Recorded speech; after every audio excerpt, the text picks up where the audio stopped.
Hello পোলাপাইন, চলে আসছে আরো একটি গুরুত্বপূর্ণ এবং মজাদার ক্লাস নিয়ে সহজ টেকনিকের মাধ্যমে পড়ালেখা। ওকে, আমরা আজকে যেটা পড়ব সেটা হচ্ছে ধাতুর সক্রিয়তা সিরিজ। ধাতুর সক্রিয়তা সিরিজ, তো ধাতুর সক্রিয়তা সিরিজটা মনে রাখার জন্য, অর্থাৎ কে কোন ধাতুটা কোন ধাতুর তুলনায় সবচেয়ে বেশি সক্রিয় সেটা মনে রাখার জন্য একটি ছন্দের মাধ্যমে আমরা সহজভাবে মনে রাখতে পারি। সেই ছন্দটি হলো লি কে কে না মেগাইবার, এলো যেন ফিরে সোনা পাবে হায়, কোথাকার হাজি আজ পিটাবে আমায়। আমার সাথে সাথে আবার একটু দুইবার বলি, লি কে কে না মেগাইবার, এলো যেন ফিরে সোনা পাবে হায়, কোথাকার হাজি আজ পিটাবে আমায়। আবার আস্তে আস্তে, লি কে কে না মেগাইবার, এলো যেন ফিরে সোনা পাবে হায়, কোথাকার হাজি আজ পিটাবে আমায়। ওকে, এটা হইছে ধাতুর সক্রিয়তা সিরিজ মনে রাখার জন্য ইন্টারেস্টিং বা মজাদার একটি ছন্দ।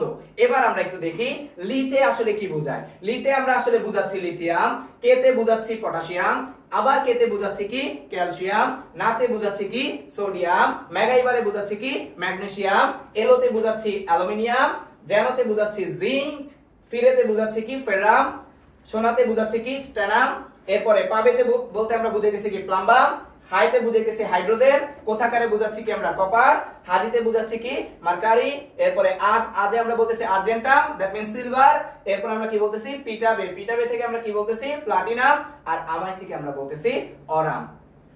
এটা হইলো ধাতুর সক্রিয়তা সিরিজ। ধাতুর সক্রিয়তা সিরিজে এই সিকোয়েন্সটা নিচে নিতে হবে, এই সিকোয়েন্সটা নিচে নিতে হবে, অর্থাৎ লিথিয়ামের পর পটাশিয়াম, পটাশিয়ামের পর ক্যালসিয়াম, সোডিয়াম, ম্যাগনেসিয়াম, এর নিচে কিন্তু আসলে অ্যালুমিনিয়াম, আবার প্লাম্বামের নিচে কিন্তু আসলে হাইড্রোজেন, এক সিরিয়ালে নিচের দিকে যাইতে থাকবে। যেহেতু এখানে জায়গার সংকট আমি কিন্তু নিচে দেখাই নাই। ওকে, তো যত নিচ থেকে উপরের দিকে উঠবো ধাতুর ক্ষেত্রে যত নিচ থেকে উপরের দিকে উঠবো ওই ধাতুটা তত বেশি কি হবে সক্রিয় হবে, ওই ধাতুটা তত বেশি সক্রিয়। তাহলে আমি একটা एग्जांपल দেই, আমি যদি একটা एग्जांपल দেই, কি দিলাম, আমি বললাম জিঙ্ক আর কপার, এই দুইটার ভিতরে কে বেশি সক্রিয়, কে বেশি সক্রিয় ধাতু হিসেবে। আবার বলতেছি ধাতু হিসেবে, নট অন্য আর কোনো কিছু, ধাতু হিসেবে জিঙ্ক আর কপারের ভিতরে কে সবচেয়ে বেশি সক্রিয় সেটা ডিপেন্ড করবে জিঙ্ক আর কপারের ভিতরে কে সক্রিয়তা সিরিজের উপরে আছে। তাহলে আমরা একটু দেখে ফেলি, এখানে আছে জিঙ্ক, এখানে আছে কপার, আবার ভাই বোন দুইটা সমানে আছে, কিন্তু আমি একটু আগে বলে আসছি নিচে নিচে, সবগুলো কিন্তু নিচে নিচে। তাহলে জিঙ্কের পরে আছে ফেরাম, স্ট্যানাম, প্লাম্বাম, তারপরে কি হাইড্রোজেন, তারপরে কপার, তার মানে জিঙ্কের নিচে অবস্থিত কপার। আমি বলছি এই যে ধাতু যত উপরে যাব, আমরা সক্রিয়তা সিরিজের যত উপরে যাব তত ওই ধাতুটা তত বেশি সক্রিয়। তাহলে আমি দেখতে পাইতেছি জিঙ্ক কপারের তুলনায় উপরে অবস্থান, তার মানে আমি বলতে পারতেছি কপারের তুলনায় জিঙ্ক সবচেয়ে বেশি কি সক্রিয়। দ্যাট মিন্স জিঙ্ক কপারকে প্রতিস্থাপিত করতে পারবে, কিন্তু কপার জিঙ্ককে কি করতে পারবে না, প্রতিস্থাপিত করতে পারবে না। এটা সক্রিয়তা সিরিজটা আমাদের ম্যাথ করতে গেলে খুবই কাজে দেয়, তাই আমি সেটা বলে দিলাম। এবার আমি আসলে যে জায়গায় পোলাপান প্যাচটা খায়, আমি সেই প্যাচটা ছুটাই দেওয়ার জন্য আসছি। সেটা হইছে এখানে আমি মূলত বলতে চাচ্ছি ক্যাটায়নের সক্রিয়তা সিরিজটা। ক্যাটায়নের সক্রিয়তা সিরিজ ধাতুর সক্রিয়তা সিরিজের প্রায় মতোই, কিছু জায়গায় একটা ডিফারেন্স আছে, সেই একটা ডিফারেন্সে আমি কি করে দিতেছি বলে দিতেছি। আমাদের এখানে যে ছন্দ দিছি ক্যাটায়নের ক্ষেত্রে ছন্দ কি একদম হুবহু সেম, তা শুধুমাত্র এই ধাতুর নিরপেক্ষ ওর সাথে মাথায় যখন কোনো আগাছা বা পরগাছার মতো কিছু আসবে তখনই আমরা তাকে বলতেছি কি আয়ন যুক্ত। এখন আয়ন হইতে পারে ক্যাটায়ন, আয়ন হইতে পারে কি অ্যানায়ন।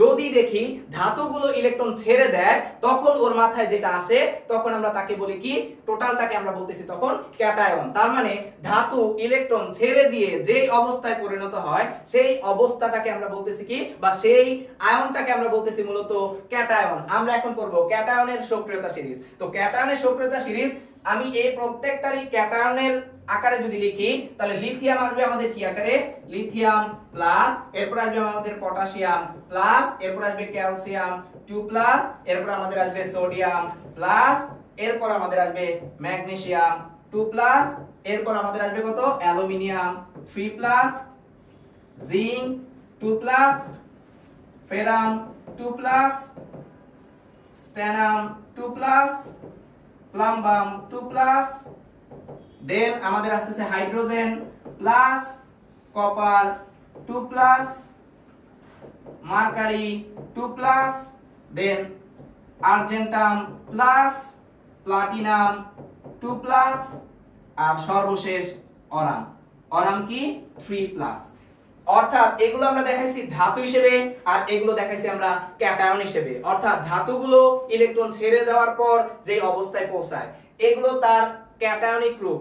এই ক্যাটায়নের ভিতরে যদি আমরা বলি কে সবচেয়ে বেশি সক্রিয়, তাহলে এটার ক্ষেত্রেও কিন্তু আবার বলতেছি ম্যাগনেসিয়ামের নিচে কিন্তু অবস্থিত কি অ্যালুমিনিয়াম, আবার প্লাম্বামের নিচে অবস্থিত কি হাইড্রোজেন, অর্থাৎ নিচে নিচে হবে আর কি। এই ক্ষেত্রে কে কত বেশি সক্রিয় এটা ডিপেন্ড করবে কে কত বেশি সক্রিয়। যত আমরা ক্যাটায়নের সক্রিয়তা সিরিজের যত নিচ থেকে উপর থেকে নিচের দিকে যাব, যত উপর থেকে নিচের দিকে যাব ওই ক্যাটায়নটা তত বেশি কি হবে সক্রিয় হবে, ওই ক্যাটায়নটা তত বেশি কি হবে সক্রিয় হবে। অর্থাৎ যত দেখা গেছে নিচ থেকে উপরের দিকে, উপর থেকে নিচের দিকে যাব, যত উপর থেকে নিচের দিকে যাব ওই ক্যাটায়নটা তত বেশি কি হবে সক্রিয় হবে। যেমন আমি বললাম এখানে ওই যে একটু আগে জিঙ্ক 2+ আর কি কপার 2+, এই দুইটার ভিতরে আমি যদি বলি কোন আয়নটা কত বেশি সক্রিয়, তাহলে সেই সকল ক্ষেত্রে আমাদেরকে বিবেচনা করতে হবে কে কত নিচে আছে, যে যত নিচে থাকবে ওই আয়নটা বা ওই ক্যাটায়নটা তত বেশি সক্রিয় হবে। তাহলে জিঙ্কের তুলনায় কপার কি বেশি নিচে অবস্থিত, তার মানে আমি বলতে পারি কপার 2+ সবচেয়ে বেশি কি সক্রিয়। ওকে, অর্থাৎ এখানে আমরা ধাতু সক্রিয়তা সিরিজ নিচ থেকে উপরে গেলে বাড়ে, ক্যাটায়নের সক্রিয়তা সিরিজ উপর থেকে নিচে গেলে কমে। আশা করি সবাই বুঝতে পারছি। পরবর্তী ক্লাসে আরো একটি মজাদার টপিক নিয়ে হাজির হব। ততদিন পর্যন্ত সবাই সুস্থ থাকি, ভালো থাকি, আল্লাহ হাফেজ।